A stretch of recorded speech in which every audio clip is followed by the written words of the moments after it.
Well, we have no idea who is funding the campaign at the moment. We may have a little bit of an idea on February the 1st next year when the financial year returns are finally and belatedly made public. But to get a bigger picture, you might have to wait another year until February the 1st, 2018, when any donations that arrive after June 30 are declared. And of course, close to 40% of all donations are not disclosed at all because they fall below the $13,000 disclosure threshold. So what information you get is late, it's difficult to analyse, and it's incomplete. That all just points to what a shocking system of donation disclosure that we have in Australia. So we're talking about events where companies pay thousands of dollars to perhaps sit in a intimate dinner and perhaps meet with the opposition leader Bill Shorten or the Premier Daniel Andrews. So the clear and evident purpose of these events to which companies give is actually to provide them access. So I find it exceedingly difficult to believe that perception on the part of the corporate donors. I think we'll probably move, I don't know the timescale, to a banning of political donations from companies and a disclosure of all political donations from individuals, whatever the level. So you would favour a ban on corporate donations? And I suspect we're going there. I was on the board of Perpetual for almost 10 years, and early on in my time there, the board made a decision that there would be no further donations to political parties. So I would expect that trend would continue and would probably accelerate. Why do you think it will accelerate? I think people would be coming to realise that there is reputational risk at the very least in being involved in political donations, and I think whatever happens with legislation, companies will see that not giving to any political party is the best thing to do. And direct corporate donations have been illegal in America for more than 100 years. Here's economist Howard Pender. They're banned by something called the Tillman Act. It dates back to 1907. In the UK, they're not banned, but they require shareholder approval. So shareholders have to pass a resolution dealing with political expenditure, and it covers both donations and, say, expenditure on advertising on political issues by the company. Our politicians have really failed us in regards to the regulation of political finance, but we can improve the situation in Australia by improving the situation at our large listed companies who have very large sums of money to spend on political processes if they choose. I don't mean just donating money to a party or a candidate. It extends to lobbying, to paying a subscription to a trade association, which in turn makes political donations or engages in political expenditure. There are 24 questions. The questions were, for example, does the board have a publicly available policy that shareholders can look at, covering how it makes decisions about corporate political expenditure and ranging across donations to payments to associated entities of parties, to payments to trade associations, which might be used for political purposes.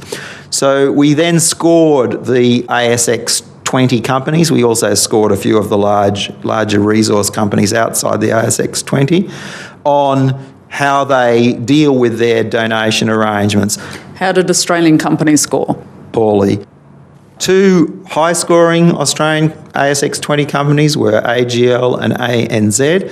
Now, they scored relatively well by Australian terms. What did those score? Those scores were in around the 30%, one-third sort of level, but that's way higher than some of the low-scoring Australian companies who really did nothing more but fulfilled to the minimal extent their legal obligations to make disclosure. Now, if you look just down here, we've got the big open car park. Yes. On Tuesday night at Manningham Council, there's a proposal for a $500 million expansion of Westfield Doncaster, building over that big at-grade car park and building another tower, just like the tower here. No. Do you think the fact that the government, which will decide on that application, will be influenced by the fact that Westfield has given millions of dollars to the Labor Party over the last 20 years? Most definitely, yep. So do you think we should do what they've done in New South Wales and ban developers from giving money to political parties? In New South Wales, okay. Yeah, I think so too.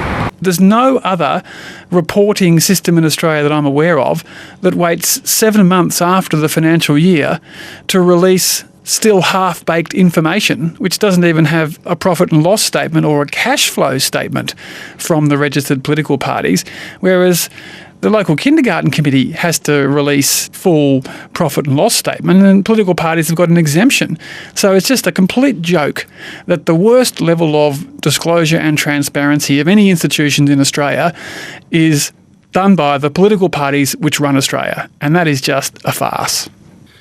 During 2010 and 2011, there were members of the Liberal Party of New South Wales who used an organisation called the Free Enterprise Foundation as a means of washing and rechanneling donations made by prohibited donors.